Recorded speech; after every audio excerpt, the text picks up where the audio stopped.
Hello बच्चों, good morning. कैसे हैं आप सब? आई होप कि आप लोग बहुत अच्छे होंगे। सबसे पहले आप सबका हमारे YouTube channel chemistry bye Amardeep sir में स्वागत है।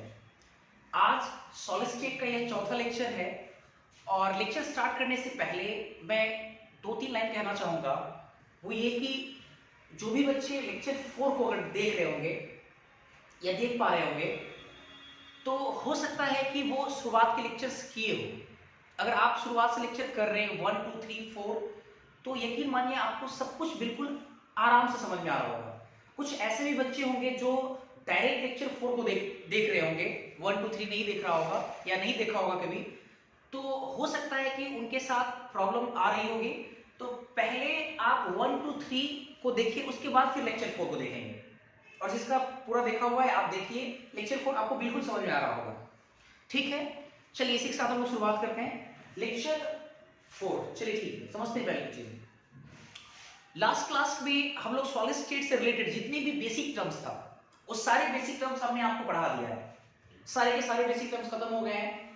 अब आते हैं सॉलिड स्टेट का ओवरव्यू क्या था। आपको याद होगा सॉलिड स्टेट का ओवरव्यू था कि आपको इस चैप्टर में 2 मेजर टॉपिक पढ़ना था।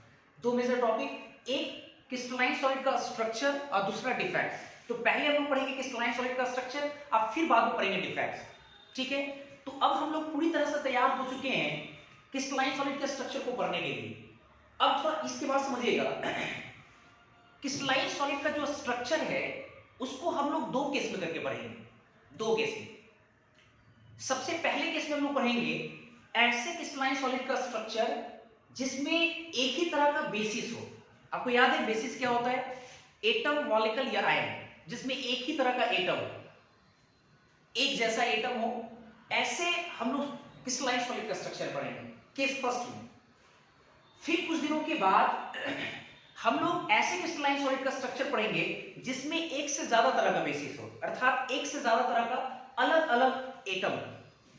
ऐसे क्रिस्टलाइन सॉलिड का स्ट्रक्चर पढ़ेंगे केस 2 में। तो सबसे पहले हम लोग केस फर्स्ट में हेडिंग लगाएंगे, बढ़िया से देखिए जैसे कि हम लगा रहे हैं यहां पे। केस फर्स्ट में क्या लगाएंगे हम लोग? Structure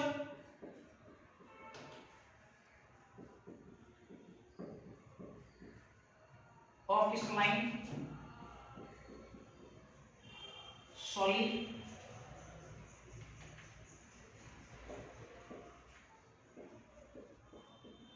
which contain only one type of basis, एक ही तरह का बेसिस हो, है ना। Structure of crystalline solid which contain only one type of basis, जिसमें एक ही तरह का बेसिस प्रेजेंस हो, ऐसे क्रिस्टलाइन सॉलिड का स्ट्रक्चर पढ़ेंगे। आप मुझे कुछ एग्जांपल बताइए, कुछ ऐसे क्रिस्टलाइन सॉलिड का एग्जांपल बताइए जिसमें एक ही तरह का बेसिस हो। सोचिए और बताइए इसको। ऑब्वियस से आप सोच सकते हैं कोई भी एलिमेंट अगर वो सॉलिड फॉर्म में है तो ऑब्वियस है वो एलिमेंट या वो सॉलिड में एक ही तरह का बेसिस होगा। जैसे कार्बन अगर हम सोचे तो कार्बन तो कई फॉर्म में पाए जाते हैं। अगर मान लीजिए कार्बन की फॉर्म में हम लेंगे डायमंड, तो डायमंड का फॉर्मूला होता है C, तो उसमें सिर्फ आपको मिलेगा carbon carbon carbon carbon carbon atom, एक ही तरह का बेसिस मिलेगा, एक ही तरह का मिलेगा। तो आपका कार्बन हो सकता है, आपका ग्रेफाइट हो सकता है, उसका फॉर्मूला C होता है। आपका मेटल हो सकता है, मेटल अगर मान लीजिए ये आयरन का मेटल है, अगर मान लीजिए ये, तो इसमें कई सारे Fe कई सारे मिलेंगे, मतलब एक जैसा आइटम मिलेगा, एक जैसा बेसिस होगा, एक ही तरह का बेसिस होगा। तो इसके एग्जांपल्स अगर हम सोचे तो क्या क्या बोल सकते हैं? या तो आप बोलिए मेटल्स, सारे मेटल्स, या आप एलिमेंट बोलिए। हालांकि अगर आप एलिमेंट बोल देते हैं तो उसमें मेटल्स भी आ जाएंगे, लेकिन चलो ठीक है, एलिमेंट एंड मेटल्स, ठीक है, जो भी इसके एग्जांपल्स होंगे। तो हम लोग सबसे पहले पढ़ेंगे एलिमेंट्स या मेटल का स्ट्रक्चर, मतलब ये हुआ क्योंकि इसमें एक ही तरह का बेसिस होता है। अच्छा, दूसरी बात ये, कल की क्लास में हमने आपको ये समझाया था कि आपको 7 क्रिस्टल सिस्टम में एक ही क्रिस्टल सिस्टम पढ़ना है, एक क्यूबिक पढ़ना है, बाकी सारे क्रिस्टल सिस्टम नहीं पढ़ने हैं आपको। और उस क्यूबिक में भी 3 तरह का ब्रेवियस लैटिस एग्जिस्ट करता है। कौन कौन सा? प्रिमिटिव, बॉडी और तीसरा फेस। प्रिमिटिव, बॉडी, तीसरा फेस, ये 3 तरह का ब्रेवियस लैटिस एग्जिस्ट करता है। तो चलो इसके बाद देखो हेडिंग के अंदर भी सब हेडिंग लगा रहे हैं। हम लोग पढ़ेंगे क्यूबिक क्रिस्टल सिस्टम, स्ट्रक्चर पढ़ने जा रहे थे क्यूबिक क्रिस्टल सिस्टम। और क्यूबिक क्रिस्टल सिस्टम में 3 तरह का पॉसिबल है। तो पहला हम लोग पढ़ेंगे क्यूबिक में 3 तरह का पॉसिबल। पहला पढ़ेंगे हम लोग प्रिमिटिव या सिंपल, जिसको लोग कहते हैं प्रिमिटिव और simple cubic crystal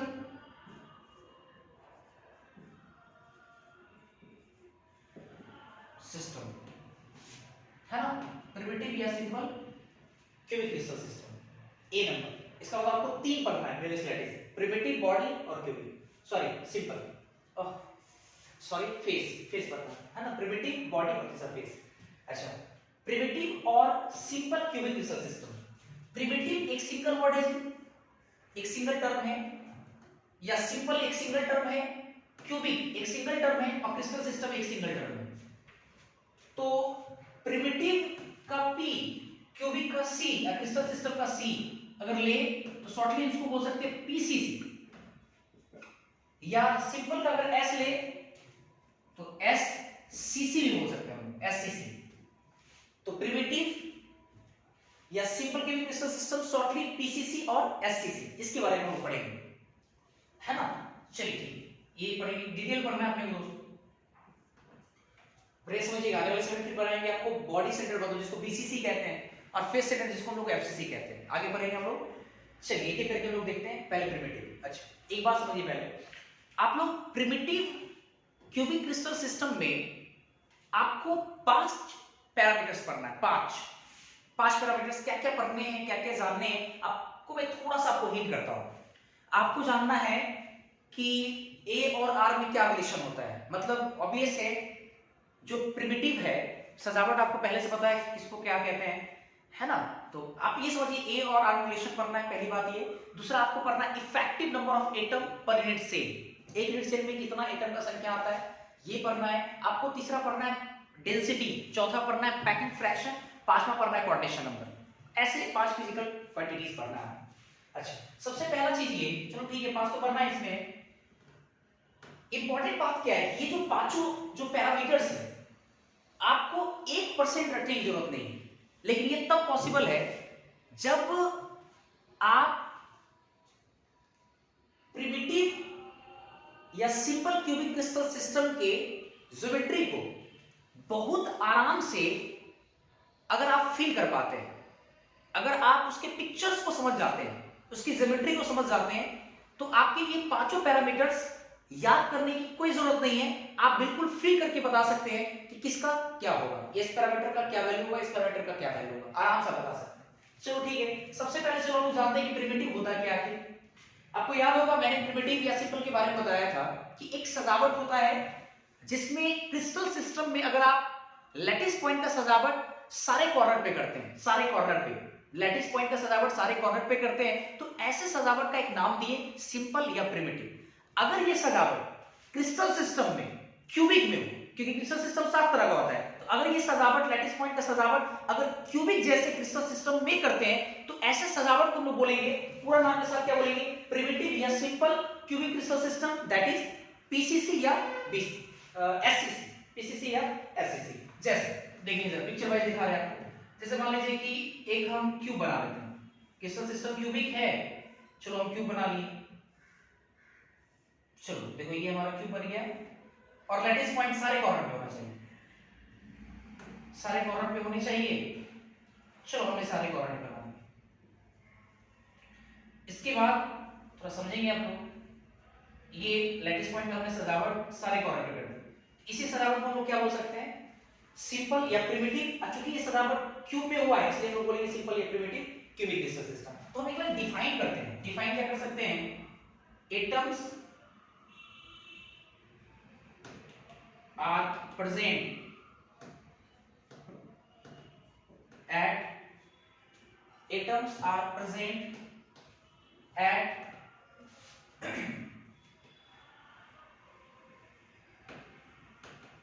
each corner of a cube, each corner of a cube, इसी को हम लोग क्या बोलेंगे, primitive. When atoms are present at each corner of a cube, this is called, या of a cube is called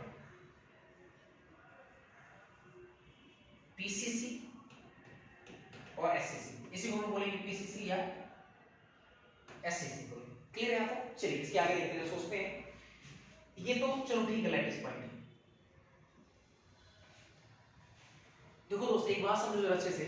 अगर आपने PCC में सारा एफर्ट आपने लगा दिया सीखने में, तो आप यकीन मानिए बीसीसी आने वाले समय में पढ़ेंगे और एफसीसी, उनमें उतना ज्यादा एफर्ट नहीं लगाना. एक क्लास में दोनों खत्म हो सकता है इतना, लेकिन इसको पूरा सीखने में आपको एक क्लास लगेगा. इसलिए थोड़ा अच्छे सीखेंगे, एफर्ट लगाएंगे, एफर्ट के साथ सीखेंगे, छोटी छोटी चीजों को ध्यान देंगे, बारीकी से समझेंगे, तभी आप एंजॉय कर पाएंगे इस चैप्टर में. चलिए ठीक, समझ में आ रहा है? चलिए आप समझते हैं जरा इसको. एक चीज मुझे बताइए, जो लैटिस पॉइंट है ये अपने आप में होता क्या है? लैटिस पॉइंट होता क्या है? आपको याद होगा हम लोग लैटिस पॉइंट बेसिस को हटा के लगाए थे. बेसिस को, पेपर रिप्रेजेंटेशन को आसान करने के लिए सारे बेसिस को हटा करके वहां पे लैटिस पॉइंट दिखाए थे. और बेसिस क्या होता है? एटम. इसका मतलब हम फाइनली बोले, फुल फाइनल बोल दे कि जो आपका लैटिस पॉइंट है ना, ये अपने आप में एक एटम है. लेकिन आपको ये भी समझना चाहिए कि एटम जो है वो इतना छोटा तो एटम होगा नहीं. यहाँ कितना छोटा एटम, क्या सॉलिड पर नहीं, ये एटम इतना दूरी रहेगा? बिल्कुल नहीं, वो लैटिस पॉइंट है उस एटम का. तो एटम कहीं ना कहीं क्या होगा, टच में रहा होगा. तो आपको हम ज्योमेट्री दिखाते हैं थोड़ा कि लैटिस पॉइंट अपने आप में एटम है, तो एक एटम दूसरे एटम से किस प्रकार के कांटेक्ट में है या किस प्रकार से सजे हुए हैं, ये समझना है अपने को. तो इसमें दो लेयर दिख रहा होगा. एक नीचे लेयर बन रहा है 4 एटम का, 1 2 3 4, चारों एटम एक लेयर में. उसके ऊपर में फिर देखो 1 2 3 4, जैसे नीचे वाली लेयर वैसे ऊपर वाली लेयर में एटम रखा हुआ है. अगर इसकी सजावट की मैं बात करूं तो देखो ये एटम ऐसा कुछ रहा होगा. थोड़ा फील करना है आपको कैसा रहा होगा, क्योंकि एटम का खुद एक प्रकार का 3D है, और 8 एटम को अगर आप यहां दिखाएंगे एटम बना करके, तो आप समझ रहे हैं कि वो 3D पिक्चर 2D प्लेन में क्लियर नहीं दिख पाएगा. इसलिए हम लोग लैटिस पॉइंट से दिखा रहे थे, लैटिस पॉइंट से. अब लैटिस पॉइंट को हटा करके हम एटम दिखा रहे हैं. कैसे सोच रहे हैं कि एटम कैसे प्रेजेंट होंगे आपस में, कैसे जुड़े होंगे. तो नीचे वाली लेयर पे 4 एटम, 1 2 3 4. देखो ये चारों एटम कैसे रहता है, ये चारों एटम एक दूसरे तीसरे से एटम बना रहे हैं. देखो ये एटम है, एटम स्फेरिकल होता है, स्फीयर एक 3D है, लेकिन जब उस 3D को आप 2D में प्रोजेक्ट करेंगे तो स्फीयर कम और सर्कुलर ज्यादा दिखेगा. और सर्कुलर दिख रहा होगा आपको, लेकिन वो स्फीयर है मान के चलिए आपको. चलो ठीक है, 4 एटम, तो एक एटम, 2 एटम,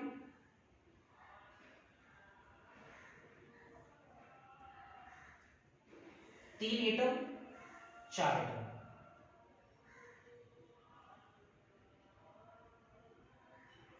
देखो ये 4 एटम हो गए. तो जो नीचे वाली है 1 2 3 4, देखो चारों एटम ऐसे ही रखेंगे, 1 2 3 4, चारों आपस में कांटेक्ट में. बढ़िया समझना है दोस्तों अपने को, अच्छे समझेंगे इस बात को. जैसे चारों जो एटम है, 1 एटम 2 एटम 3 एटम 4 एटम, चारों एटम को कांटेक्ट रखे ऐसे. देखो ऐसे, ये वाला एटम इसके टच में, ये एटम इसके टच में, ये एटम इसके टच में, ये एटम इसके टच में, जैसे कि मैंने यहाँ पे लिखा है. देखो यहाँ पे ये 1 एटम 2 एटम 3 एटम 4 एटम, तो 1 atom 2 atom 3 atom 4 atom, 4 atom first layer में ऐसे है, और 4 एटम एक दूसरे के टच में है. ठीक है.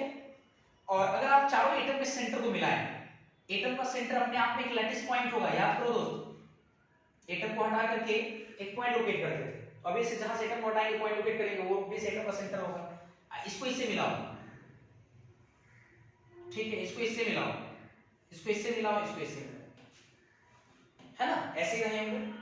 तो अच्छे से क्लियर करेगा वो, ये 1 atom 2 atom 3 atom 4 atom, 4 atom एक लेयर में है, और ये वाला एटम इस एटम के टच में, ये वाला इसके टच में, ये वाला इसके टच में, ये वाला इसके टच में, लेकिन ये इसके टच में नहीं है और ये इसके टच में नहीं है.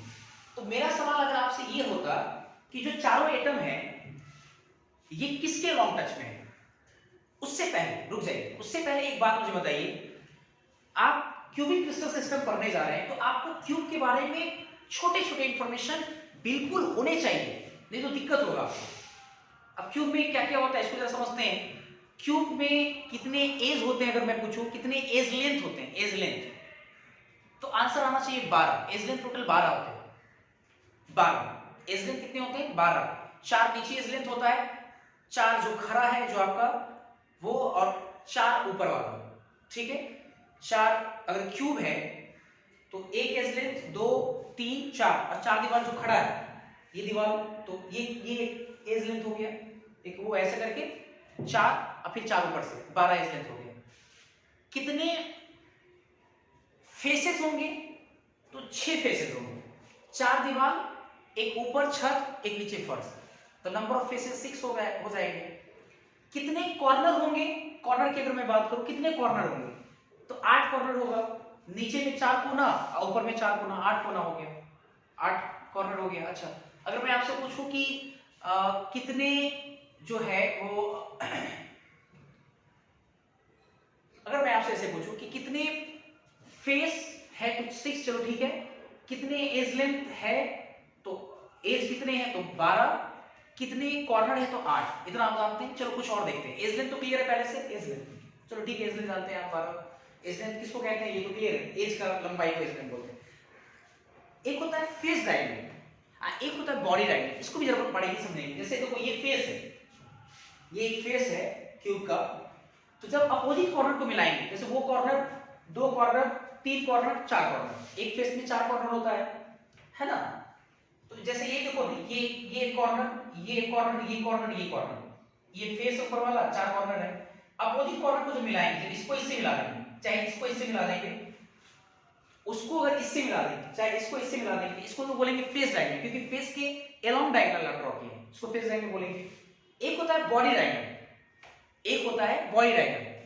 अब देखो बॉडी डायगोनल किसको बोलेंगे, जो बॉडी के सेंटर से पास करता हो। जैसे अगर मान लीजिए ये क्यूब है ऐसे, अगर ये वाला कॉर्नर इस वाले कॉर्नर से मैच करे, आप ये समझिए ये वाला कोना उस वाले कोना से मैच कर दे, देखो ये बॉडी के सेंटर से पास करेगा, उसको क्या बोलेंगे, बॉडी डायगोनल। जैसे आप ये समझिए, इसको अगर इससे मैच करा दें, इसको इससे मिला दें, बॉडी डायगोनल, इसको इससे मिलाएं, बॉडी डायगोनल, चाहे इसको इससे मिलाएं, बॉडी डायगोनल। तो अगर हम बोलेंगे एक क्यूब में कितने बॉडी डायगोनल, तो आपका आंसर होना चाहिए 4। कैसे, एक इसको उससे मिलाएं, एक बॉडी डायगोनल, उसको इससे मिलाएंगे, दूसरा बॉडी डायगोनल, उसको इससे मिलाएंगे, तीसरा बॉडी डायगोनल, इसको नीचे वाला उससे मिलाएंगे, चौथा बॉडी डायगोनल, 4 बॉडी डायगोनल। एक फेस में कितने फेस डायगोनल, तो 2, एक और एक ये वाला 2। इतनी बेसिक जानकारी तो आपके पास होनी चाहिए। चलिए अब समझते हैं। अगर मेरा सवाल ये हो कि ये जो चारों नीचे वाले लेयर में जो एटम है, और ये आपको समझ में आना चाहिए, ये क्यूब का ये एज लेंथ है, ये वाला है ना। तो मैं अगर आपसे पूछूं कि एटम किसके अलोंग टच में है, एटम जो चारों एटम है किसके अलोंग टच में, क्या एज लेंथ के अबाउट टच में, क्या फेस डायगोनल के अबाउट टच में, क्या बॉडी डायगोनल के अबाउट टच में। अभी तो बॉडी डायगोनल की बात नहीं कर सकते, फिर मुझे ये बताइए क्या फेस डायगोनल के अबाउट टच में या एज लेंथ के अबाउट टच में। ऑब्वियस है एज लेंथ के अबाउट टच में। कैसे, देखो ये एज लेंथ है, ये दोनों टच में, ये भी देखो एज लेंथ है, इसके अबाउट टच में, ये दोनों एज लेंथ है, ये दोनों एटम, ये एज लेंथ के अबाउट टच में, ये दोनों एटम एज लेंथ के अबाउट टच में, है ना, एज लेंथ के अबाउट टच में। आपका आंसर हो गया एज लेंथ, मतलब ये इसके टच में, ये इसके टच में, ये इसके टच में, ये इसके टच में, लेकिन ये इसके टच में नहीं। अगर इसके टच में होता तो हम बोल सकते थे कि फेस डायगोनल के अबाउट भी टच में, अगर ये इसके टच में होता तो हम बोल सकते थे कि फेस डायगोनल के अबाउट टच में। अच्छा, 4 एटम तो ऐसे हो गए।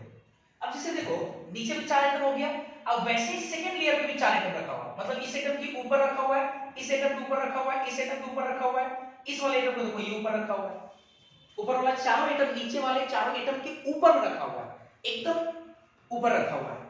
तो इसका मतलब हुआ कि ऊपर से जो एटम आएगा, देखो ऊपर वाला हम ऐसे बना रहे हैं, हरा कलर से देखो बना रहे हैं। अब 4 एटम मान लीजिए 1 2 3 4, 4 एटम फिर ऊपर देखो प्रोजेक्ट किए, तो उसको हम ग्रीन पेन से दिखा रहे हैं। ऊपर से एटम आया है 5 6 7 और देखो 8, ये ऊपर से आया एटम, जो ऊपर से हमको 4 एटम रख दिए। अब फिर इस चारों एटम के सेंटर को मिलाइए, तो ऊपर में एक स्क्वायर बनेगा, नीचे भी स्क्वायर, ऊपर भी स्क्वायर, अब दोनों स्क्वायर को जोड़ दीजिए आप, जोड़िए लाइन से, तो अब देखिए क्यूब बन जाएगा, और यही वो क्यूब है, देखो ऐसा बन गया। अच्छा, एक बात और मुझे बताइए, जब चारों एटम ऊपर से आप रखे हैं, फिर उसमें आप देखिए कि जो एटम्स है वो सिर्फ इस लेंथ के अबाउट ही टच में आएगा। थोड़ा अच्छे से इमेजिन करना है, क्योंकि मैं बार बार बोल रहा हूं ज्योमेट्री क्लियर तो सब क्लियर। 1 2 3 4 चार एटम, 1 2 3 4 चार एटम, जस्ट चार एटम ऊपर से 1 2 3 4। देखो ये इसके टच में, इसके टच में, इसके टच में, इसके टच में, सारे इस लेंथ के अबाउट टच में। ऊपर वाला जस्ट नीचे वाले के टच में, देखो ये भी इस लेंथ है, इसके टच में। ऊपर वाला ये वाला उसके नीचे वाले एटम के टच में, ये भी इस लेंथ, ये भी इस लेंथ, ये भी इस लेंथ के अबाउट टच में। क्या ये वाला एटम नीचे वाले एटम के इस कॉर्नर के टच में होगा? अगर टच में होगा तो इसका मतलब बॉय डायमीटर के अबाउट टच में। तो मेरा सवाल है क्या टच में होगा, यस और नो? आंसर आना चाहिए नो, नहीं होगा टच में। ऊपर वाला जो ये एटम है, जैसे देखो चार नीचे एटम है, 1 2 3 4, अच्छा ऊपर से 1 2 3 4। अब ऊपर का ये वाला कॉर्नर का एटम नीचे वाले के इस कॉर्नर वाले एटम के अबाउट टच में नहीं होगा, बॉय डायमीटर के अबाउट टच में नहीं होगा। तो इसका मतलब ये हुआ कि पीसीसी या एससीसी में सारे एटम, जितने भी एटम इसमें है, इस तरह से जितने भी एटम पैक है पीसीसी में, प्रिमिटिव में, हर एटम एक दूसरे तीसरे से सिर्फ और सिर्फ एज लेंथ के अबाउट टच में। ये सबसे इंपॉर्टेंट पॉइंट है, सबसे इंपॉर्टेंट, सबसे महत्वपूर्ण लाइन है। ये लाइन आपको याद रखना पड़ेगा। तो हम ये लिख रहे हैं यहां पे, and atoms are in contact only along the edge length, सिर्फ एज लेंथ के अबाउट टच में है, only along edge length, not along the body diagonal या phase diagram, not along the body diagram और फेस डायग्राम, सिर्फ edge length के about touch में। ये सबसे इंपॉर्टेंट बात है। अच्छा अब देखिए जरा अच्छे से, चलो ये तो समझ में कुछ आया आपको, है ना? अच्छा एक बात और देखिए जरा, एक सवाल है आपसे। आप मुझे ये बताइए कि अगर कोई एटम आप क्यूब के कॉर्नर पर रखते हैं, रूम अपने आप में एक क्यूब होता है, अगर क्यूब के कॉर्नर पे अगर रखते हैं, जैसे कॉर्नर पे मान लीजिए इधर कॉर्नर पे रखा हुआ है, तो आप उस एटम को किस प्रकार से सोचते हैं, कैसे रखा हुआ है, किस प्रकार से प्रोजेक्ट किया हुआ है, आप कैसे सोचते हैं? अगर आप ये सोचते हैं कि बर्थडे वाला जैसे बर्थडे जब होता है तो आप बैलून रख देते हैं, बैलून गोल होता है, आप वहां पर रख दें, ऐसे नहीं होता है। अगर हम किसी एटम को हम ये बोल रहे हैं कि वो कॉर्नर पे रखा हुआ है, तो कॉर्नर भी अपने आप में क्या है, पॉइंट है। कॉर्नर एक सेंटर है, कॉर्नर एक पॉइंट होगा, एक सेंटर होगा। और एटम का भी एक सेंटर होता है, एटम स्फीयर का भी एक सेंटर होता है। तो आपको ये नहीं सोचना चाहिए कि मान लो अगर ये कॉर्नर है, अगर मान लीजिए कॉर्नर है, ये वाला कॉर्नर है, तो एटम्स है गोल सा, इसको ऐसे करके चिपका दिए बर्थडे वाला बैलून की तरह, बिल्कुल ऐसे ये ऐसे करके चिपका दिए, ये वाला एटम रखा हुआ, नहीं ऐसे नहीं। बल्कि एटम कैसे सोचना चाहिए आपको सोचना चाहिए कि अगर कॉर्नर एक सेंटर है तो एटम का सेंटर भी एक प्रकार का पॉइंट है। तो एटम का सेंटर और कॉर्नर एक दूसरे के ऊपर कंकरेंट है, एक दूसरे के ऊपर में कॉन्सेंट्रिक है, कॉन्सेंट्रिक सीधा बोल सकते हैं आप, मतलब दोनों का सेंटर एक ही है, दोनों का सेंटर, चाहे कॉर्नर बोलिए, कॉर्नर भी एक प्रकार का पॉइंट है, एक सेंटर है, सेंटर ऑफ द पॉइंट, और स्फीयर का भी एक सेंटर होता है, तो दोनों सेंटर एक ही दूसरे पे है, मतलब आप बोल सकते हैं कि कॉन्सेंट्रिक है, कॉन्सेंट्रिक या कंकरेंट है, एक ही पॉइंट पे दोनों है। तो इसका मतलब ये हो कि अगर कोना में, अगर ये मान लीजिए कॉर्नर एक पॉइंट है, अगर हम इस कोने में कोई अगर स्फीयर रखते हैं और स्फीयर का सेंटर उस पे जाना चाहिए, अगर स्फीयर रखेंगे, तो क्या आपको लगता है कि उस स्फीयर का सारा जो हिस्सा है वो इस क्यूब में आ जाए, इस रूम में चला है? अगर कॉर्नर पर रखेंगे तो सारा का सारा जो हिस्सा है, सारा का सारा जो एटम है, वो सारा इस रूम में कंट्रीब्यूट कर दे? ऐसा बिल्कुल नहीं होगा। तो सवाल मेरा ये है आपसे कि अगर किसी एटम को कॉर्नर पे प्रोजेक्ट करते हैं, और ये भी दिमाग लगाइए, थोड़ा इमेजिन कीजिए, कॉर्नर भी एक सेंटर है और एटम भी का जो सेंटर है, तो दोनों के एक दूसरे के ऊपर है, तो आप सोच के मुझे बताइए कि इस यूनिट सेल में अपना कितना हिस्सा कंट्रीब्यूट करेगा, साझेदारी करेगा, कितना? आपका जवाब होना चाहिए 1/8। 1/8 समझिए क्यों? तो हम एक बात बोलते हैं, अगर जो कोना होता है ना, कोना, रूम का कोई भी जो कोना होता है, अगर मान लीजिए कि हम एक बार आपको यूनिट सेल के बारे में पहले ही बता चुके हैं कि यूनिट सेल जो होता है वो कई बार रिपीटिंग यूनिट होता है और कई बार वो रिपीट करके इंटायर सॉलिड का फॉर्मेशन करता है। तो आप सिर्फ ये मत सोचिए कि एक वो यूनिट सेल यहाँ है, नहीं, यहाँ भी यूनिट सेल, बगल में भी यूनिट सेल, इसके पीछे भी, इसके भी पीछे, ऊपर भी, नीचे भी, हर जगह यूनिट सेल है, हर जगह यूनिट सेल है और सारे यूनिट सेल मिल करके इंटायर सॉलिड का फॉर्मेशन करता है। तो अगर मान लीजिए कि वो जो कॉर्नर अगर है वो वाला कोना, तो वो कोना 8 क्यूब से कॉमन है, 8 रूम से कॉमन है। अगर इस रूम के लिए वो कोना है, वो वाला कोना है, तो इस रूम के बगल वाला रूम के लिए भी कोना हो जाएगा, वही कोना होगा। अच्छा, ये दोनों रूम के लिए होगा कोना, ये वाला कोना यहाँ पे, इसके पीछे मतलब इस रूम के जस्ट पीछे वाला जो होगा रूम, उसका भी वो कोना होगा। इसके बगल में, इस रूम के बगल वाला के पीछे जो रूम होगा, इस तरफ में जो रूम होगा, उसके लिए जो कोना होगा कॉमन, वही कोना आएगा। और ऐसे ही आप ऊपर चले जाइए, तो ऊपर जाइएगा तो ऊपर वाले चारों जो रूम है उसके लिए वो कोना बनेगा, नीचे नीचे बन जाएगा, वो नीचे कोना बन जाएगा उन चारों के लिए।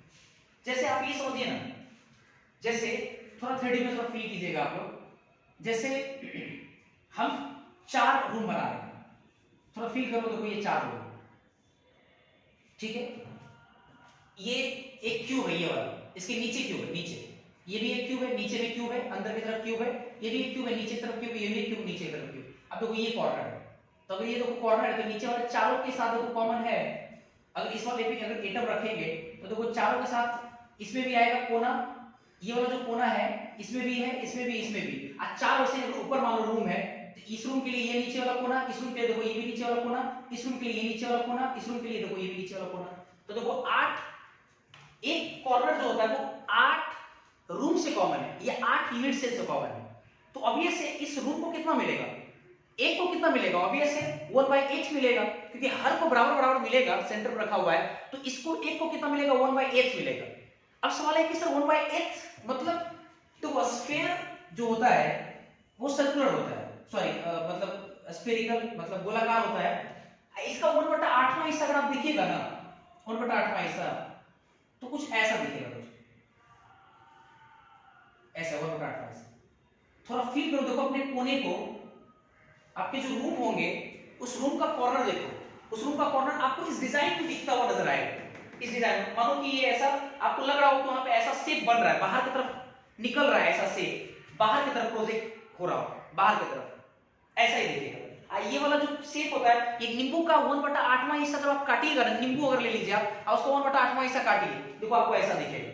तो इसका मतलब हुआ कि इतना भाग एक यूनिट सेल को मिला, एक क्यूब को मिला, बगल में भी इतना ही मिलेगा, बगल में इसके इतना, बगल में इतना, ऊपर 4, तो पूरा मिलकर के 1 हो जाएगा कि नहीं, 1 मिल जाएगा इसको, पूरा का पूरा 1 जो है वो हर ये 1/8 सब में कॉमन हो जाएगा, तो पूरा मिलकर देखो 1 हो जाएगा। क्या होगा, हाँ समझ में आ रहा है बच्चों, चलो ठीक।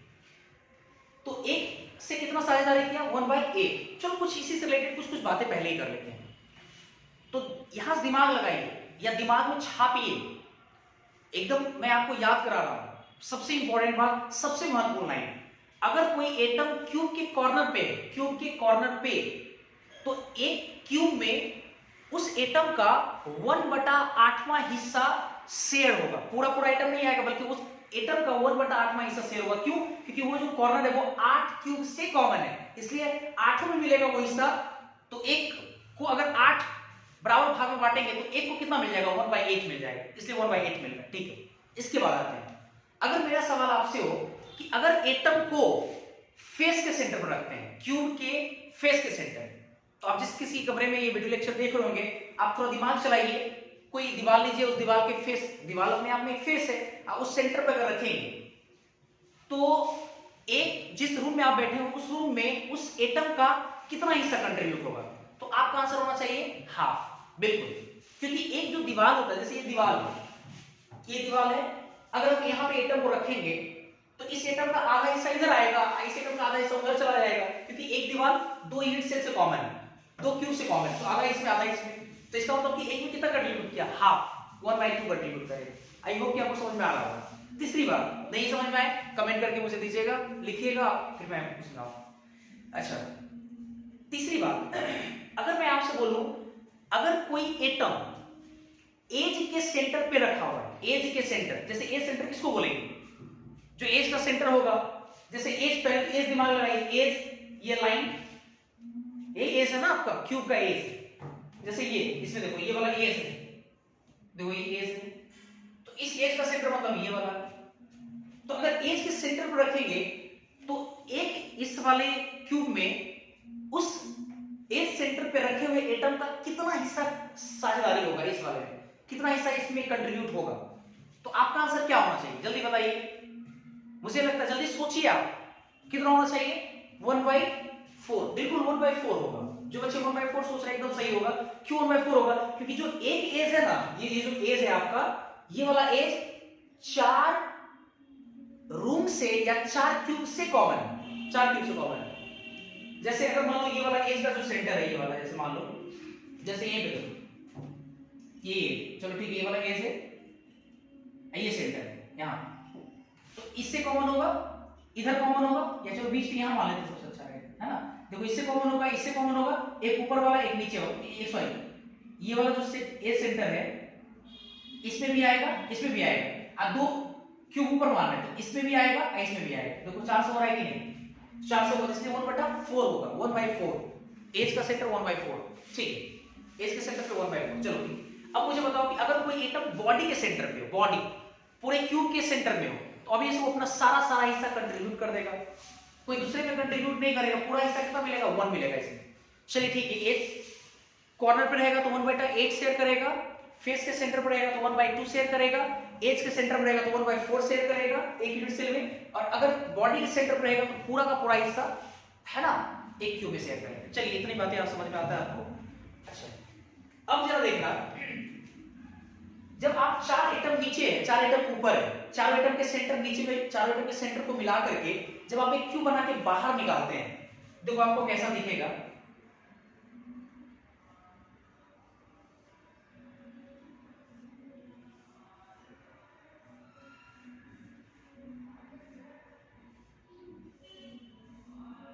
देखिएगा कैसे,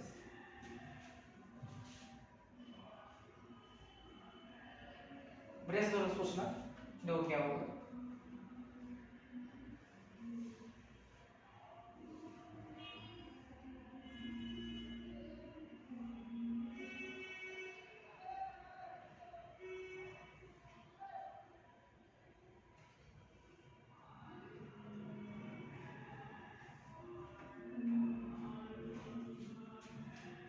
देखिए सर, इसको अगर मिलाएंगे आपको दिखेगा कि ऐसा ही काटने के बाद ऐसा ही निकलेगा, पूरा पूरा एक एटम नहीं आने वाला हर जगह से, क्योंकि अगर आप क्यूब में देखेंगे तो हर एटम का कुछ ना कुछ हिस्सा शेयर होगा, ऐसा नहीं होगा पूरा एटम चला जाएगा, देखो ऐसा दिखेगा, क्या दिख रहा है ऐसा 3D में। अब देखो ये वाला जो कॉर्नर है इसके, देखो पूरे एटम्स, देखो आपको नींबू का 1/8वां हिस्सा दिख रहा होगा, देखो ऐसा ही, तो हर जगह पे 1/8वां हिस्सा ही आ रहा है काटने के बाद, क्यूब को काटने के बाद। अच्छा, अगर मान लेते हैं इसका एज लेंथ ए है, लेट, अगर हम मान लेते हैं, ठीक है, let edge length of cube बराबर ए मान लेते हैं, एज लेंथ कितना मान लीजिए ए, और रेडियस ऑफ एटम, एटम का रेडियस हम मान लेते हैं आर, आर मान लीजिए। तो मेरा सवाल ये कि ए और आर में क्या रिलेशन होगा, सिंपल सी बात है, ऊपर वाला फेस बना के दिखा रहा है, देखो एक ऊपर वाला अगर फेस देखे तो आपको समझ में आ रहा है कि एटम एज लेंथ के अबाउट टच में है, एटम एज लेंथ के अबाउट टच में है, तो जरा देखो अच्छे से, अगर एटम एज लेंथ के अबाउट टच में है, बाय द वे देखिएगा थोड़ा,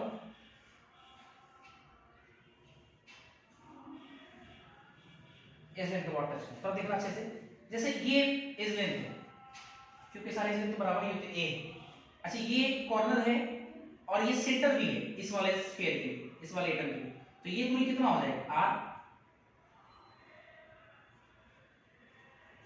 और ये देखो कॉर्नर है, ये वाला स्फीयर का सरकमफेरेंस, तो ये भी दूरी कितना हो जाएगा आर, तो ए और आर में क्या रिलेशन होगा? तो पहला सबसे इंपॉर्टेंट पॉइंट, अगर हम लोग गवर्निंग इक्वेशन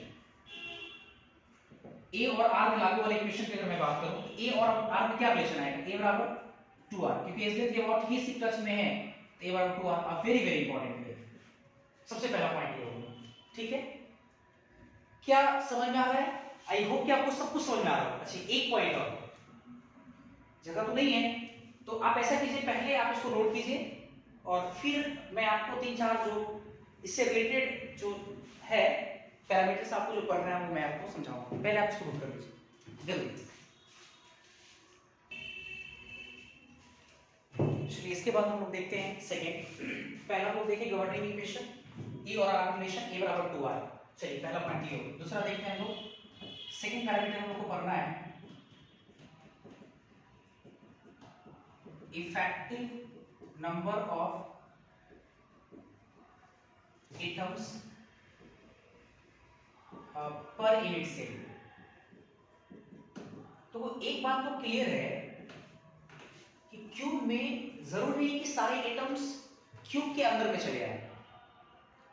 किसी किसी एटम का कुछ हिस्सा क्यूब में आ रहा है, कुछ हिस्सा। तो वैसे करके अगर हम सारे एटम्स सारे हिस्से को जोड़ करके अगर हम देखें कितने एटम तैयार होते हैं, उसी को हम बोल सकते हैं effective number of atom per unit cell. तो मुझे निकालना है effective number of atom per unit cell, z का वैल्यू निकालना है। z को हम बोलते हैं effective number of atom per unit cell. तो z बराबर देखते हैं जरा। अब एक चीज मुझे बताओ, आप पीसीसी पढ़ रहे हैं, सारे एटम कॉर्नर पे है, एक कॉर्नर का एटम 1/8 शेयर कर रहा है, 1/8। तो ऐसे ऐसे कितने एटम है? 8। और ये तो एटम है नहीं, एक 1/8 शेयर करेगा, ऐसा ऐसा 8 है, तो कितना मिल जाएगा? 1। तो z का वैल्यू कितना हो गया? 1। और ये काफी इंपॉर्टेंट है, very very important, very very important. जैसे पीसीसी से रिलेटेड आने वाले समय में ध्यान रखिए, एक बात को पहले से मैं समझा रहा हूं, आने वाले समय में आप ध्यान रखेंगे, जैसे ही सवाल में पीसीसी बोला गया, पीसीसी जैसे क्वेश्चन मेंशन है, आपके दिमाग में तुरंत आना चाहिए ए और आर में क्या रिलेशन होता है और z बराबर कितना होता है, ये दोनों आपको आना चाहिए। इवन कि आप वहां लिख डालिए, क्योंकि जरूरत पड़ेगा, कुछ ना कुछ जो पोर्शन पूछेगा वो जरूरत पड़ेगा। तो a बराबर 2r और z बराबर कितना? 1। वेरी इंपॉर्टेंट, z बराबर 1 होगा, ठीक है? कैसे हुआ? तो मैं इसको यहाँ पे नोट करके मैं लिखा दूंगा, तो 3 लाइन कि अगर एटम कॉर्नर पे है तो 1/8 शेयर करेगा, ऐसा ऐसा 8 एटम है तो टोटल इफेक्टिव नंबर एटम कितना हो जाएगा, है ना? ये मैं यहाँ पे लिखा रहा हूँ, ठीक है? चलो ठीक है, इसको नोट करके हम 2-3 लाइन यहाँ पे लिखेंगे, इसके लिए जगह रखना है यहाँ पे। चलिए, इसके बाद देखते हैं, ये दूसरा हो गया। चलिए, तीसरा हम लोग देखते हैं जरा। तीसरा हम लोग देखेंगे डेंसिटी। तीसरा डेंसिटी है, लेकिन देखो डेंसिटी पीसीसी में भी पढ़ना है, बीसीसी में भी पढ़ना है, एफसीसी में भी पढ़ना है। तो ऐसा करते हैं कि हम लोग डेंसिटी का एक जनरल फॉर्मूला ड्राइव कर लेते हैं, चाहे पीसीसी हो, चाहे बीसीसी हो, चाहे एफसीसी हो, हम किसी भी आराम से लगा सकते हैं। तो पहले डेंसिटी का एक जनरल फॉर्मूला तैयार करने जा रहे हैं, बढ़िया देखिएगा, इसलिए 3 नहीं लगा रहे हैं, हम सिंपल स्टार दे करके डेंसिटी ऑफ क्रिस्टल लिख रहे हैं। डेंसिटी ऑफ क्रिस्टल, क्रिस्टल का डेंसिटी मुझे निकालना है, सॉलिड का डेंसिटी निकालना है। डेंसिटी का बेसिक फॉर्मूला क्या होता है, कोई बता सकते हैं? डेंसिटी बराबर मास बटा वॉल्यूम। बिल्कुल, वेरी गुड। डेंसिटी बराबर मास बटा वॉल्यूम बेसिक फॉर्मूला होता है, डेंसिटी बराबर मास बटा वॉल्यूम, ठीक है? ये हो गया इसका बेसिक फॉर्मूला। अच्छा, चलिए, अब एक बात मुझे बताओ, अगर मैं आपसे पूछूं कि समुद्र की डेंसिटी क्या है? चलो समुद्र छोड़ो, पहले ऐसे समुद्र का डेंसिटी कई बार आप देखे होंगे, किताबों में पढ़े भी होंगे, समुद्र का डेंसिटी इतना होता है, आपने पढ़ा होगा। तो अगर प्रैक्टिकल तौर पे थोड़ा सोचे कि मुझे डेंसिटी निकालना है समुद्र का, तो कुछ बच्चे ऐसे सोचता है सर डेंसिटी का बेसिक फॉर्मूला होता है मास बटा वॉल्यूम। तो डेंसिटी निकालना है हमको अगर बाय द वे, तो पूरे समुद्र के पानी को एक तराजू पे रखना पड़ेगा, मास तौलना पड़ेगा, और मास तौलने के बाद फिर हम लोग क्या करेंगे कि अगर मान लीजिए समुद्र क्यूब के फॉर्म में है या क्यूबॉइड अगर है, तो लेंथ ब्रेथ और हाइट माप कर उसका वॉल्यूम निकालेंगे। एक बड़ा सा फीता लेंगे, उससे लंबाई मापेंगे, उससे चौड़ाई मापेंगे, उससे डेप्थ माप लेंगे, और तीनों को गुना कर देंगे, L × B × H, क्यूबॉइड का वॉल्यूम आ जाएगा, और मास में वॉल्यूम से डिवाइड करेंगे, डेंसिटी आ जाएगा। लेकिन आपको लगता है ये प्रैक्टिकल तौर पे क्या पॉसिबल है कि मास पूरे समुद्र का निकाला जा सके? क्या आपको लगता है क्या पूरे समुद्र का वॉल्यूम निकाला जा सके? ये प्रैक्टिकल तौर पे तो संभव नहीं है भाई। तो आखिर फिर समुद्र का डेंसिटी कैसे दिया रहता है, डेटा कैसे दिया रहता है? एक बात समझिए आप लोग, डेंसिटी जो होता है वो इंटेंसिव क्वांटिटीज होता है। इंटेंसिव थर्मोडायनेमिक्स में आपने पढ़ा होगा, डेंसिटी एक इंटेंसिव क्वांटिटीज है, और जो भी इंटेंसिव क्वांटिटीज होता है वो मास पर डिपेंड नहीं करता है। तो आप इतना सा लाइए समुद्र का पानी, चाहे एक डोल भर के लाइए, चाहे एक ड्राम भर के लाइए, है ना, सबका डेंसिटी बराबर होगा। चाहे समुद्र भरा हुआ पानी रहेगा, सबका डेंसिटी बराबर होगा, क्योंकि डेंसिटी मास पर डिपेंड नहीं करता है। बात मेरा ख्याल है क्लियर हो रहा है? तो डेंसिटी है ना, ठीक है। अच्छा, एक बात चलो क्लियर हो गया कि थोड़ा खस्सा का निकाले चाहे ज्यादा का निकाले, डेंसिटी हमेशा सेम आएगा, बराबर होगा। एक बात और जरा पूछते हैं आपसे, हमको सॉलिड का डेंसिटी निकालना है। सॉलिड का, कोई भी एक बड़ा सॉलिड है, हमको उसका डेंसिटी निकालना है। तो फिर एक बात और समझिए, क्योंकि ऐसे नहीं समझ में आएगा। एक बात ऐसे समझिए, जैसे मान लीजिए कि ये एक कमरा है और इस कमरे में आप जानते हैं सीमेंट का बोरा, मान लीजिए इस पूरे कमरे में सीमेंट का बोरा भरा हुआ है। पूरे कमरे में, इस पूरे कमरे में सीमेंट का बोरा भरा हुआ है, सीमेंट के साथ सीमेंट का बोरा भरा हुआ है, ठीक है।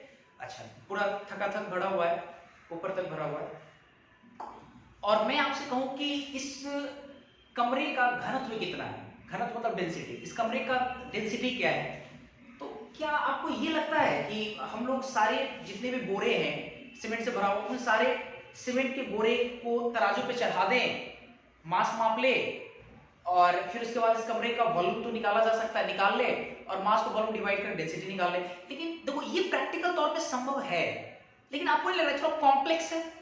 इतने सारे बोरे को एक तराजू पर रखो, फिर उसके बाद पूरे कमरे का वॉल्यूम निकालो, मास को वॉल्यूम डिवाइड करो, फिर डेंसिटी निकालो। ए भाई, जब डेंसिटी मास पर डिपेंड नहीं करता है तो क्या हम ये नहीं कर सकते हैं, क्या हम लोग स्मार्ट वर्क नहीं कर सकते कि एक बोरे को निकालने, हम लोग एक बोरे को, एक बोरा निकालने के बाद एक बोरा निकाल लेते हैं, और उस एक बोरे को निकालने के बाद क्या करते हैं कि उसमें जो सीमेंट भरा हुआ, उसके अंदर में जो सीमेंट भरा हुआ उसका मास निकाल लेते हैं, और उस बोरे का क्या वॉल्यूम है वो निकाल लेते हैं। तो मास बटा वॉल्यूम से डिवाइड करेंगे तो सीमेंट का डेंसिटी आ जाएगा, और जो डेंसिटी सीमेंट का होगा उस बोरे में, वही डेंसिटी इस कमरे का भी होगा। क्या आप सहमत है, हाँ या नहीं? बिल्कुल आप सहमत होंगे, बिल्कुल। चलिए ठीक है, अब देखिए जरा, अब मान लीजिए हमको क्रिस्टल का डेंसिटी निकालना है, सॉलिड का डेंसिटी निकालना है। तो सॉलिड में तो कई सारे रिपीटिंग यूनिट होते हैं, जिसको हम लोग यूनिट सेल कहते हैं। कई सारे यूनिट सेल होते हैं, 1 2 4 25 50 लाख अरब, कई सारे यूनिट सेल होते हैं, और सारे यूनिट सेल रिपीट करके एक इंटायर सॉलिड का फॉर्मेशन कर देता है, जैसा यूनिट सेल में हमने आपको पढ़ाया था। तो हम लोग क्या करते हैं, एक यूनिट सेल पे काम कर लेते हैं, एक यूनिट सेल पे। एक यूनिट सेल पे अगर काम करेंगे, जो उस यूनिट सेल का डेंसिटी होगा वही डेंसिटी उस पूरे क्रिस्टल का होगा, उस पूरे सॉलिड का होगा। क्या सहमत है आप लोग? चलिए अब आते हैं मास बटा वॉल्यूम। तो हम देखो लेते हैं किसका वॉल्यूम, हम लेते हैं वॉल्यूम ऑफ यूनिट से, हम ये वॉल्यूम ऑफ यूनिट से, ऊपर में मास, तो उस यूनिट सेल में कितने मास है। अब यूनिट सेल में होता क्या है, यूनिट सेल में एटम होता है, देखो यूनिट सेल में एटम आ रहा है, अंदर में एटम है, तो मास किसका लेंगे, एटम का, mass of atom in unit cell. एक यूनिट सेल में एटम का मास क्या है, अब divide by volume of unit cell करेंगे, डेंसिटी निकल जाएगा क्रिस्टल का। अच्छा, अब आइए जरा, आप पहले जान रहे हैं कि वॉल्यूम ऑफ यूनिट सेल कैसा है, क्यूब है, क्यूब का एरिया ए है, तो वॉल्यूम कितना हो जाएगा, ए क्यूब हो जाएगा। क्लियर है? अच्छा, mass of atom unit cell, एटम का मास निकालना है हमको। आपने मोल कॉन्सेप्ट में जरूर पढ़ा होगा। अगर मुझे मास निकालना है, पहले समझिएगा अच्छे से, तो मास अगर आपको निकालना है तो आपने मास के टर्म्स में मोल का एक फॉर्मूला पढ़ा होगा, मोल बराबर गिवन मास बटा मोलर मास। मोलर मास तो अगर फिक्स है, अगर देखा जाए, सोडियम अगर मान लीजिए सोडियम मेटल है, सोडियम सॉलिड है, तो सोडियम का मोलर मास कितना हो गया, 23। अगर आयरन मेटल है तो उसका मोलर मास कितना हो जाएगा, 56। ये फिक्स्ड है। तो अगर मुझे मास निकालना है तो कहीं ना कहीं मोल चाहिए हमको, मोल, क्योंकि मोलर मास तो फिक्स्ड है, तो मोल चाहिए। अब सवाल ये कि मोल कैसे निकालें।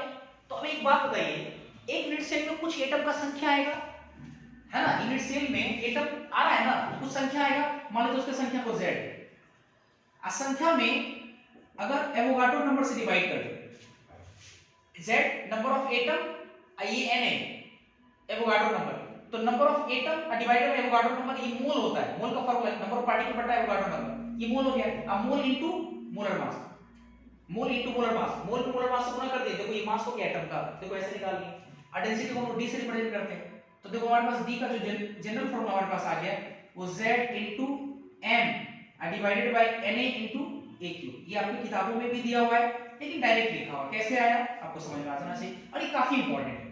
सॉलिड स्टेट में ज्यादातर जो सवाल है वो आपको इसी से बनेंगे, लेकिन अगर मैं ऐसे ही फॉर्मूला लगाकर छोड़ दूं तब नहीं बनेगा, क्योंकि फॉर्मूला में बहुत सारी लोचा है। क्या लोचा है उसको मैं पहले ही सुझा देता हूं। जैसे पहले तो आप ये समझ लीजिए, हेयर d क्या है, डेंसिटी है,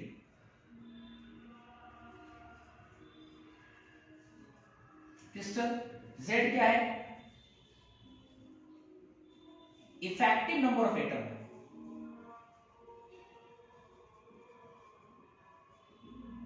पर यूनिट सेल, m क्या है, m आपका है मोलर मास, मोलर मास है। अच्छा a क्या है, a है आपका एज लेंथ, एज लेंथ है आपका, ठीक है, ये हो गया। सुलझाते थोड़ा समझिए पहले, देखिए सीजी, देखिए केमिस्ट्री में सीजीएस यूनिट का थोड़ा ज्यादा ही प्रचलन है, और यही कारण है कि आपसे हर बार अगर डेंसिटी पूछता है तो वो ग्राम पर सेंटीमीटर क्यूब में पूछेगा, मतलब सीजीएस यूनिट में पूछेगा, या दिया भी रहेगा तो सीजीएस यूनिट में ही दिया रहेगा। तो डेंसिटी जो यूनिट होता है वो ग्राम पर सेंटीमीटर क्यूब, ग्राम पर सेंटीमीटर क्यूब में दिया रहेगा, मतलब ग्राम आपका सीजीएस यूनिट है, सेंटीमीटर में सीजीएस यूनिट है। z तो भाई एक नंबर है, संख्या है, संख्या का कोई यूनिट नहीं होता है। m molar mass, molar mass का यूनिट होता है ग्राम पर मोल, ठीक है, वो तो हमेशा गिवन रहता है, ऑलवेज ऐसे। ए एज लेंथ, तो एज लेंथ आपको किस में लेना पड़ेगा, ये ध्यान रखने वाली बात है, एज लेंथ आपको लेना पड़ेगा इन सेंटीमीटर, सेंटीमीटर में लेंगे तभी आपका डेंसिटी ग्राम पर सेंटीमीटर क्यूब में आएगा। एक बात और जानिए आप, एक बात और, 1 सेंटीमीटर क्यूब बराबर 1 सीसी या बराबर 1 एम, ये आपको जानना चाहिए, आप पहले से भी जानते ही होंगे। सेंटीमीटर क्यूब कहिए चाहे सीसी कहिए चाहे एमएल, बोली बात बराबर है। तो कभी कभी ग्राम पर एमएल लिखा रहेगा, तब भी वही चीज है, ग्राम पर सेंटीमीटर क्यूब लगाए चाहे ग्राम पर सीसी लगाए, एक ही चीज है, ठीक है।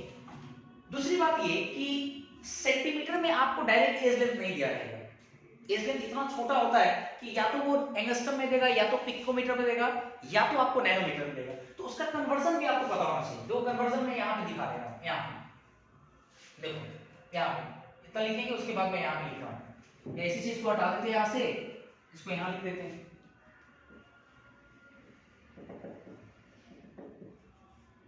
कन्वर्जन थोड़ा समझिएगा, अगर एंगस्ट्रम में दिया हुआ तो 1 एंगस्ट्रम बराबर 10 के पावर माइनस 10 मीटर, और सेंटीमीटर में जाएगा 10 के पावर माइनस 8 सेंटीमीटर हो जाएगा। अगर पिकोमीटर में दिया 1 pm, तो 1 पिकोमीटर बराबर 10 के पावर माइनस 12 मीटर, या 10 के पावर माइनस 10 सेंटीमीटर, 100 से गुना करेंगे। या 1 nm दिया हुआ, नैनोमीटर दिया हुआ, तो 10 के पावर माइनस 9 मीटर, 10 के पावर माइनस 9 मीटर देता है, होता है 1 nm बराबर, या 10 के पावर माइनस 7 सेंटीमीटर हो जाएगा। तो ये सब यूज करना है आपको, है ना, ये ध्यान रखिएगा आप लोग। तो इस तरह से ध्यान रखिए, यूनिट का ख्याल रखिए, एक यूनिट हमेशा सेंटीमीटर में लेंगे तभी जाकर डेंसिटी आपका ग्राम पर सेंटीमीटर क्यूब में आएगा, ये ध्यान रखना है। सेंटीमीटर पर डिमांड रहेगा तो एक हमेशा सेंटीमीटर लेंगे। ये हो गया डेंसिटी का जनरल फॉर्मूला। अच्छा, अब ये अगर डेंसिटी का जनरल फॉर्मूला हो गया, तो चलिए हम लोग पीसीसी के लिए लगाते हैं। तीसरा 4 पीसीसी या एससीसी, तो जैसे ही पीसीसी या एससीसी, तो ए बराबर कितना 2 r लिखेंगे, और z बराबर कितना 1। अब डेंसिटी मुझे निकालना है, तो डेंसिटी का जनरल फॉर्मूला होता है चूंकि z m, क्वेश्चन अप्रोच करने का तरीका सिखा रहे हैं, Na * aq, तो z का वैल्यू 1 लेंगे हम लोग। मोलर मास, अगर सोडियम में तो 23, मैग्नीशियम में तो 24, आयरन में तो 56, तो मोलर मास जो जैसा एलिमेंट रहेगा उसके हिसाब से लेंगे मोलर मास। Na भी फिक्स्ड है, 6 × 10 की पावर 23 aq, अगर एक a दिया रहेगा, क्वेश्चन में a दिया रहेगा, तो अगर a दिया हो तो aq निकल जाएगा। अगर a नहीं दिया होगा तो हम क्या करेंगे, अगर मान लीजिए r दिया हो, a नहीं दिया हुआ है, तो हम लोग a और r रिलेशन आते हैं बराबर 2r, तो जहां a है वहां पे लिख देंगे 2r, 2r का होल क्यूब कर लेंगे। तो ऐसे करके हम लोग सॉल्व कर सकते हैं। क्लियर है, ये डेंसिटी निकल गया। इसको जल्दी से आप लोग नोट करेंगे, फिर आगे देखते हैं।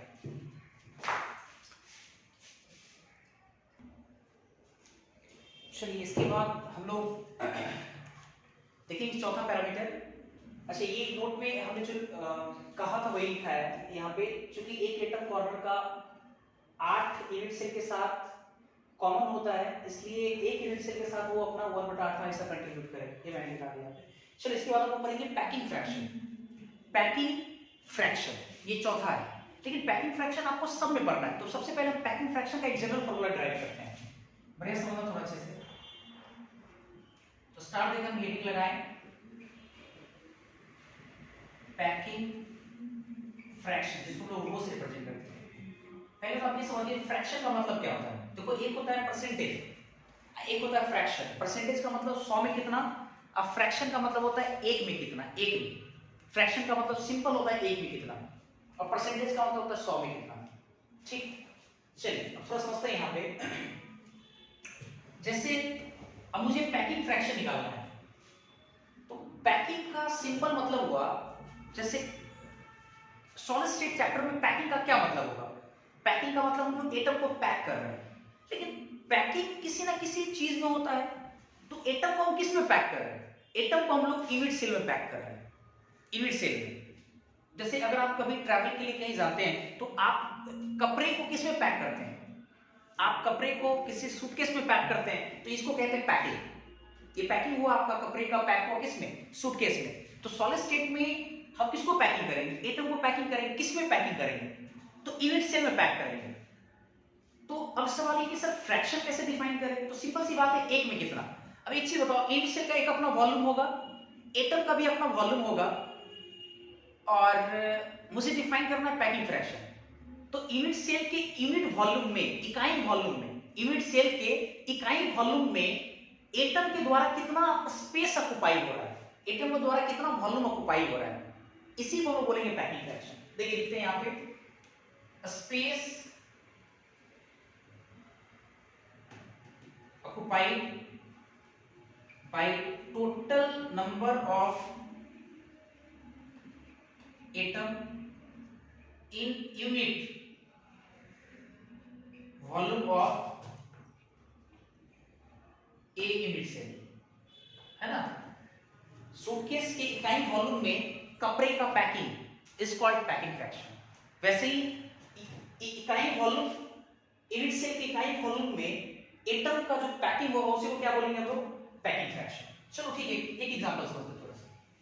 फॉर्मूला कैसे आया, उस फॉर्मूला को हम देखेंगे, है ना, कि वो फॉर्मूला डायरेक्ट जो लिखा हुआ रहता है किताबों में वो कैसे आता है। चलिए इसको थोड़ा समझते हैं। एक बात देखिएगा यहाँ, ये तो हो गया डेफिनेशन इसका।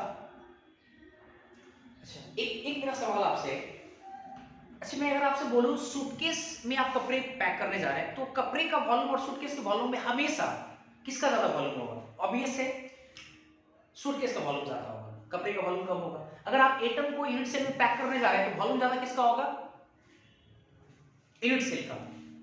एटम का वॉल्यूम कम होगा जो पैक हो रहा है। चलिए देखिए एक चीज लिखते हैं, लेट मान लेते हैं volume of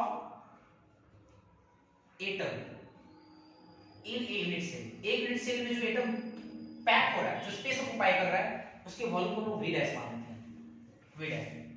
and volume of one unit cell, और एक यूनिट सेल का जो वॉल्यूम है ये मान लेते हैं हम लोग वी। ठीक है, इलेक्ट्रिक मेथड है, देखिए अच्छे से, v volume of unit cell, v dash volume of atom occupied, है ना। v वॉल्यूम यूनिट सेल के v वॉल्यूम में v dash volume of atom occupied है, तो unit volume of unit volume या one volume, one unit volume of unit cell कितना volume occupy होगा, v dash बटा v, यूनिट मेथड से ये इतना वॉल्यूम ऑफ एटम ऑक्युपाइड होगा। और इसी चीज को हम लोग क्या बोल सकते हैं, इसी चीज को हम लोग बोल सकते हैं पैकिंग फ्रैक्शन, क्योंकि एक में कितना यही ना आया जी आपका, ये पैकिंग फ्रैक्शन। तो देखिए यहां से नाउ बढ़िया से देखिए, नाउ हम लोग पैकिंग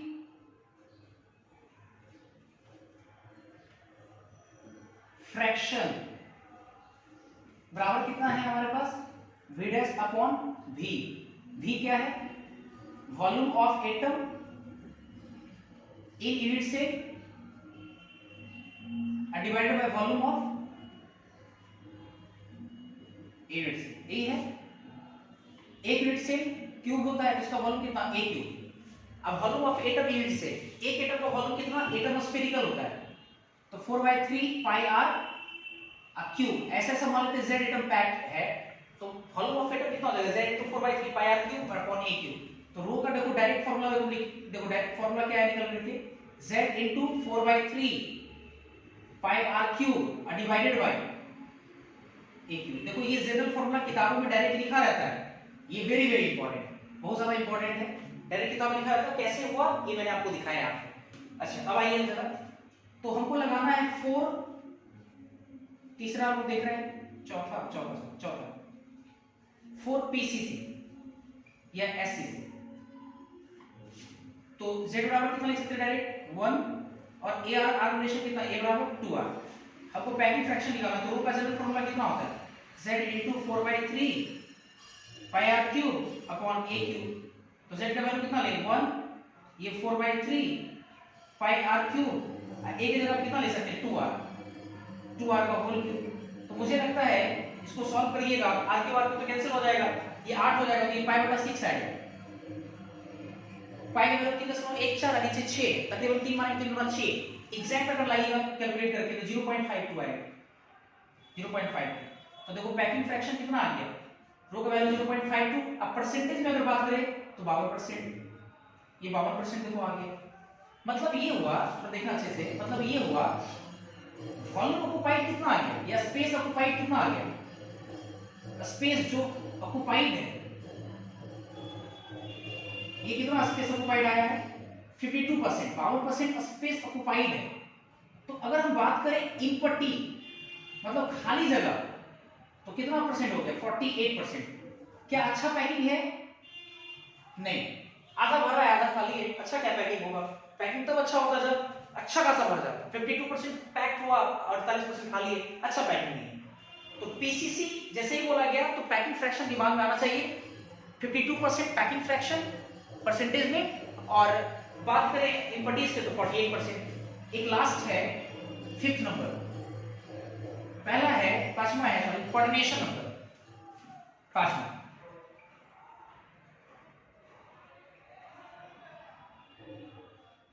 कोऑर्डिनेशन नंबर, शॉर्टली इसको सीएम भी कहते हैं, कोऑर्डिनेशन नंबर। अब कोऑर्डिनेशन नंबर क्या होता है, इसको जरा देखिएगा अच्छे से, लास्ट है बढ़िया समझ आराम से समझेंगे। यहाँ पे देखिएगा, जैसे एटम, सॉलिड में एटम है, कई सारे एटम्स है, कई सारे, तो हमें कोऑर्डिनेशन नंबर निकालना है। तो हम क्या करेंगे कि किसी एक एटम को देखेंगे बढ़िया से, अगर हमको कोऑर्डिनेशन नंबर निकालना है तो मान लीजिए कई सारे एटम्स है, बहुत सारे एटम है, तो किसी एक एटम को लेंगे जिसका हमको कोऑर्डिनेशन नंबर निकालना है। हम देखेंगे कि एक एटम कितने एटम के संपर्क में, टच में, तो एक एटम जितने एटम के टच में होगा वही संख्या इस एटम का कोऑर्डिनेशन नंबर कहलाएगा। मतलब हम ये कहना चाह रहे हैं, कोऑर्डिनेशन नंबर लिख सकते हैं number of atom, total number of atom, ये लिखते जरा, total number of atom touches या contact,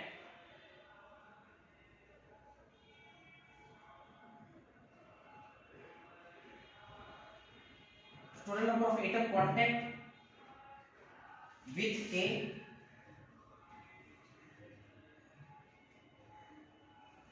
particular atom comma is called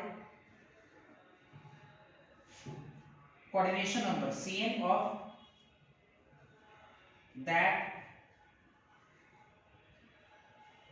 particular atom, उस पर्टिकुलर एटम का कोऑर्डिनेशन नंबर कहलाएगा। Total number of atom contact with a particular atom comma is called coordination number of that particular atom. अब सवाल ये है कि PCC में क्या कोऑर्डिनेशन नंबर होगा, एक एटम कितने एटम के टच में होंगे, तो इसका आंसर होगा 6। कोऑर्डिनेशन नंबर आएगा इसका आंसर 6 आएगा। ये वेरी वेरी इंपॉर्टेंट 6 आएगा। देखो कैसे, थोड़ा समझिएगा अच्छे से। मैं यहां पे पिक्चर बना रहा हूं, यहां जैसे आप एक देखिए, हम क्यूब एक बना लिए, आप किसी भी एटम को उठाइए, सारे तो कॉर्नर पे ही है, पीसीसी में सारे एटम कॉर्नर पे होते हैं। अब फील कीजिएगा थोड़ा, देखो इस एटम को उठाएं, देखो ये सारे एटम एज विथ के अबाउट टच में होता है, तो देखो अगर इस एटम का कोऑर्डिनेशन में देखना है, अब किसी का देखिए बात बराबर होगा, सबके लिए सेम है, तो ये देखो एक के टच में, दो टच में, तीन टच में, है कि नहीं? लेकिन सच 6 क्यों आया? क्योंकि आपको ये तो समझ में आना चाहिए कि एक ही यूनिट सेल नहीं है, इसके बगल में भी है, ऊपर भी है, नीचे हर जगह पे। तो अगर जितना नीचे ऊपर आए हैं उतना ऊपर जाएंगे तो ऊपर मिलेगा इतना ही डिस्टेंस पे एक एटम यहां मिल जाएगा। जितना इधर आए, इधर भी तो क्यूब होगा, इधर भी अगर ए लेंथ अगर जाएंगे तो यहां भी एक मिलेगा। और जितना हम लोग इधर आए हैं, इधर इधर ये वाला ए लेंथ ए डिस्टेंस, उतना इधर जाएंगे तो हमको एक इधर भी मिल जाएगा, तो वो टोटल 6 आ जाएगा। सिंपल सी बात है। अगर आप उस कॉर्नर वाले एटम को देखते हैं, मान लीजिए, तो एक इधर हो गया टच में, एक इधर हो गया टच में, एक इधर हो गया टच में, 3 ऐसे हो गया। रूम में जाके एज्यूम कीजिएगा, इतना जिधर आए, इतना ए आए इधर, उतना ही अगर उधर चले गए, उधर भी तो क्यूब है, तो ए डिस्टेंस पे एक मिलेगा। इतना इधर आए हैं ए डिस्टेंस, उतना ही अगर पीछे चले जाए, पीछे तो मिलेगा। जितना नीचे आए उतना ही ऊपर चले जाएंगे तो मिलेगा। तो कितना हो गया? 6, कोऑर्डिनेशन 6 हो गया पीसीसी में 6। आई होप कि आपको सब कुछ समझ में आया होगा। वीडियोस काफी लंबा नहीं करना चाह रहे हैं, तो आप लोग इसको प्लीज अच्छे से देखिए। पहला वाला वीडियोस को, ये लेक्चर 4 को अच्छे से बारीकी से देखिए, काफी महत्वपूर्ण है और इसी से सब रिलेटेड है। इसके बाद जो बीसीसी और एफसीसी बिल्कुल रिलेटेड है, इसको एफर्ट लगाकर सीखिए आप लोग। थैंक यू, आज के लिए इतना ही है।